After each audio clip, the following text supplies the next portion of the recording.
Good morning, good afternoon, good evening, wherever you are watching me from. Welcome back to your favorite sports show where Comer Boys meet Global Sport Intelligence. I am your host, Kyle Deojo, breaking down the world's biggest sports stories with sharp analysis and honesty and with the passion that it truly deserves.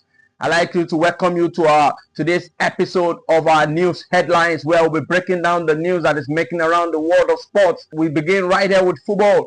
2026 FIFA World Cup. FIFA is set to replace Iran for the tournament.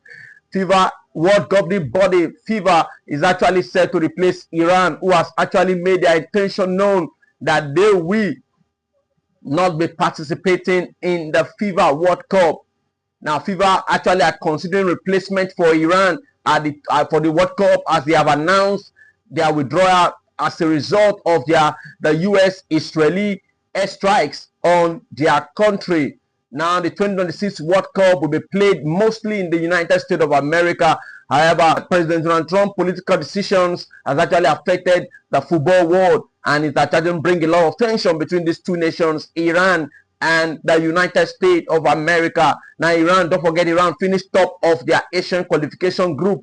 But one of FIFA possible choice now is to actually look at the possibility of fast-tracking United Arab Emirates into the tournament, as they came second. But of course, Iran, who is set to pull out now, is actually giving the headache to FIFA to actually fit into whoever that is going to make up the group where Iran belongs to, that includes Egypt, Belgium, and New Zealand. However, don't forget, the United Arab Emirates actually lost to Iraq in the game that was set to determine who would go into the intercontinental playoff.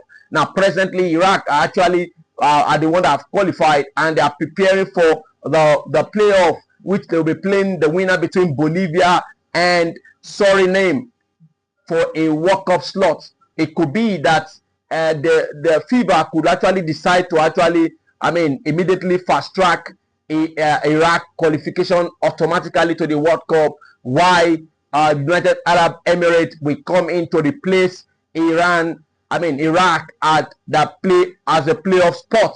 And now these are complicated issues that are on ground for FIFA, and I believe that they will be able to actually sort it out as soon as possible. Now, let's turn our attention now to the world of tennis, where we'll give you update of the Indian Wells 2026 that is actually ongoing, where British number one Jack Draper sees his Indian Wells title defense ended by Danny Medvedev. Medvedev who defeated Draper 6-1, 7-5 in what seems to be a controversial match. But of course, that is, by the way, as Danny Medvedev has actually booked his place in the semi-final of the Indian Wells. Carlos Alcaraz, the world number one, defeated Cam Norrie in a 6-3, 6-4 clash for Carlos Alcaraz to actually book his place in the semi-finals of the Indian Wells. Now, world number two as well, Jannik Sinner actually defeated Lianam Tian 6-1, 6-2. and book his place as well, while Alexandra Zverev actually defeated Autofield 6-2, 6-3 to actually book his place to complete the final four of the Indian Wells. Now the fixtures is out. We are seeing Alexander Zverev will play against Jannik Sinner, while the other semi-final clash will be between world number one Carlos Alcaraz against Danny Medvedev. We turn attention to the women's single, where we have Elena Rybakina takes world number two spot from Iga Swiatek. Now, Elena Rybakina actually defeated Jessica Pegula 6-1, 7-6 on Thursday, and that result actually was in twofold, as she earned a spot in the semi-final of the Paribas Open right there at the Indian Wells. For the first time, she's won the title here in 2023, and also secured a career high ranking, where he has displaced Iga Swiatek as the second-ranked women tennis player behind Arina Sabalenka. Now, Rybakina, the reigning Australian Open champion, will move up a spot, and for the first time rise to world number two come Monday. Now, this position that is taken over from Iga Swiatek was as a result of Swiatek's defeat to Svitolina, in which she was defeated 6-2, 4-6, 6-4 in a quarter-final clash. That was so frustrating enough that you could see the 24-year-old Iga Swiatek actually exchanging shout with her team as the defeat unfolded. Meanwhile, top seed Aryna Sabalenka actually beat young rising tennis player Mboko, the rising 19-year-old Canadian upstart. It was defeated by Aryna Sabalenka. What a close call it was. 7-6, 6-4 in a match that was razor tight most of the way, especially in the first set, where Mboko had a chances any 5 break points on the afternoon. And that 5 break point ending it against Aryna Sabalenka, it is not something of an easy feat, given Sabalenka's recent serving form.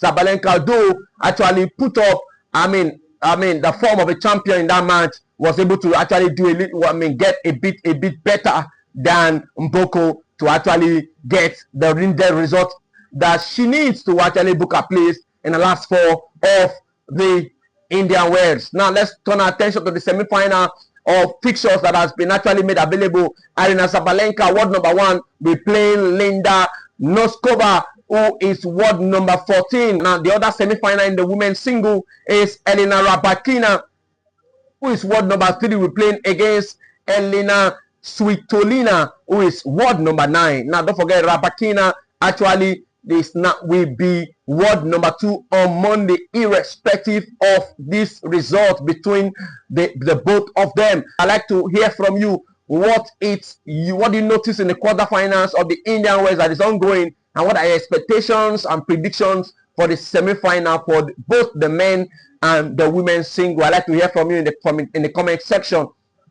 Now let's turn our attention now to the world of football, where we can actually tell you that Chelsea captain Reece James has signed a new 6-year deal contract extension with his boyhood club. Reece James has committed his future to Chelsea with a 6-year contract.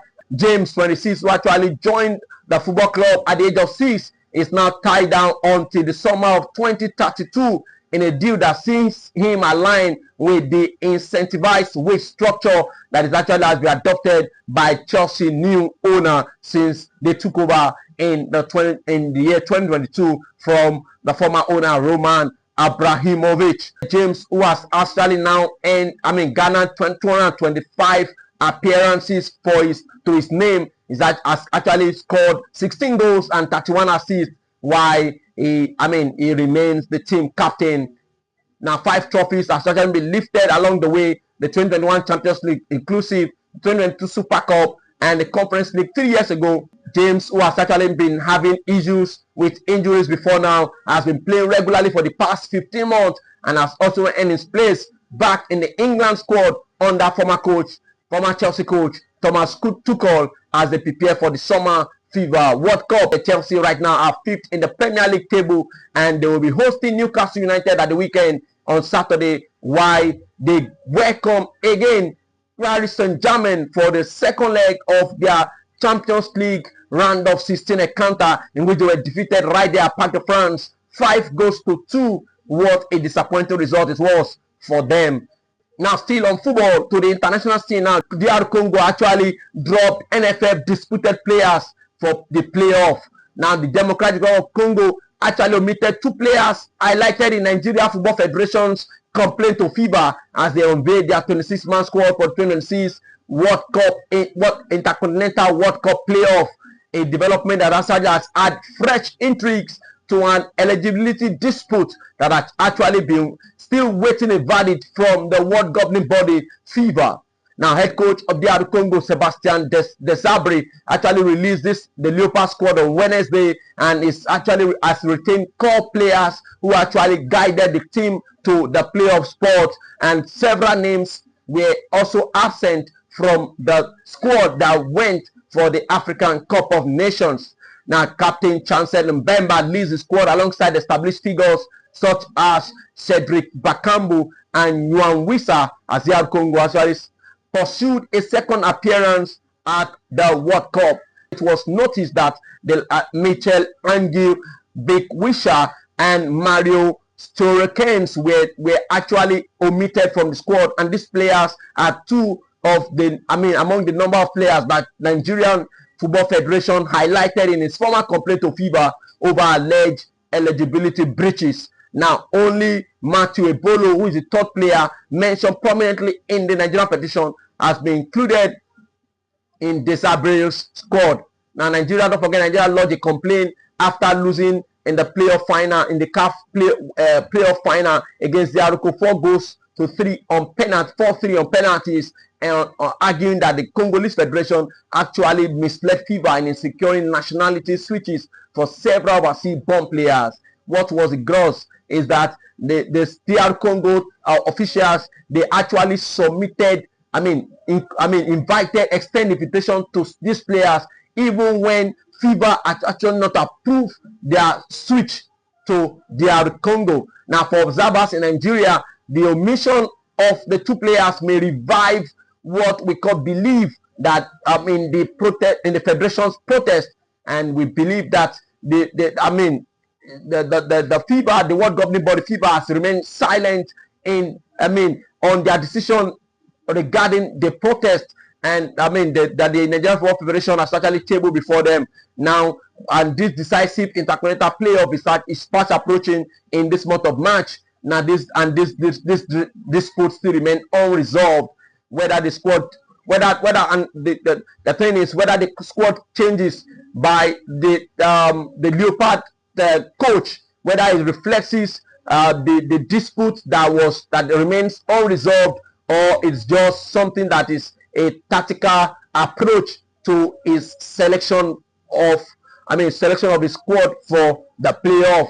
Now, this is something that this eligibility controversy has actually cast a lot of shadows over DR Congo World Cup ambition as a qualification battle edged closer to its final stage. I think it's high time. We need to hear from FIBA what is their decision regarding this dispute. Of course, a lot of football stakeholders are certainly speaking. We heard of Joe Bonfrey, who said the FIBA could actually throw out the petition of the Nigerian Football Federation against DR Congo and will not even entertain it at all. And other people are saying that there's hope. The Nigerian Football Federation hierarchy still maintains that there's still hope for the Super Eagles to actually make it to the playoff. Now, let's take our attention now to the basketball. The Tigress coach urged focus after their loss to South Korea. Head coach of Nigerian women basketball team, the Tigress, Rena Wakama, has urged her players to quickly move past their loss to South Korea. The Tigress lost 77-60 to the Asian side on Thursday, the first time a Nigerian senior women basketball team has actually been defeated by South Korea. Wakama, who said that the team must refocus and improve ahead of their next game against Philippines at the FIBA Women's World Cup qualifying tournament right there in France, in Lyon, in France. She said the defeat offered an important lesson while commending Korean side for their strong performance. Don't forget that Nigeria and Germany, who are participating in this qualifying series, have actually qualified for the FIBA Women's World Cup scheduled for September in Germany. But both teams are actually participating in the qualifiers just for them to actually prepare for the global tournament. Now, the qualifying tournament is being held simultaneously in 4 countries: France, Turkey, Puerto Rico, and China. Now, teams are actually preparing across these venues for the remaining slot at the FIBA Women's World Cup. The next match for the Tigress will be against Philippines on Saturday before they play their final matches against France and Germany. Now, let's take our attention to the world of boxing. Jake Paul will be out until 2027 after Joshua jaw broken punch. Jake Paul, who actually fought against Anthony Joshua in their clash, actually is recovering from his double jaw fracture that he suffered during that clash, that 6-round stoppage loss to Anthony Joshua in December. Jake Paul has told reporters that His jaw complication has forced him to undergo a second corrective procedure in February after the initial titanium plates and screws began to loosen. And doctors actually advising that they have a recovery period of 4 to 5 months before he can even return to sparring in any boxing match. Meanwhile, Anthony Joshua, who knocked out Jake Paul in 6th round at the Casillas Center in Miami on December 19, is himself working his way back from the horror car crash that he experienced in Lagos Ibadan Expressway on December 29, 2025, that claimed the lives of his friends, personal trainer Kevin Ayodele, and long-time recovery therapist Sina Gamin. The British-born Nigerian boxer has been undergoing intensive rehabilitation with his promoter Iran targeting a ring return for the two-time world heavyweight champion later this year around July. UEFA Champions League round of 16 result.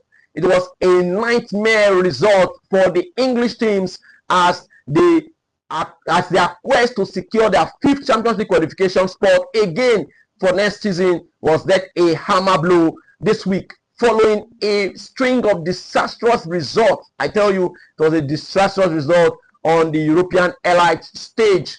UEFA Champions League, result was something that was so disappointing for English teams across Europe as none of them was able to secure a win in their clashes. Don't forget that the UEFA European Performance Sports are awarded to the 2 nations whose clubs perform best across all 3 major European competitions. But the English top flight is suddenly looking over his shoulder as Manchester City was humbled by a hat-trick brilliance of Frederic Valverde for Real Madrid, 3-0 in the first leg right there at Santiago Bernabeu in the round of 16 tie, while Chelsea, the world champion, was bruised by the current defending champion of the UEFA Champions League, Paris Saint-Germain, right there at Parc de France, 5-2.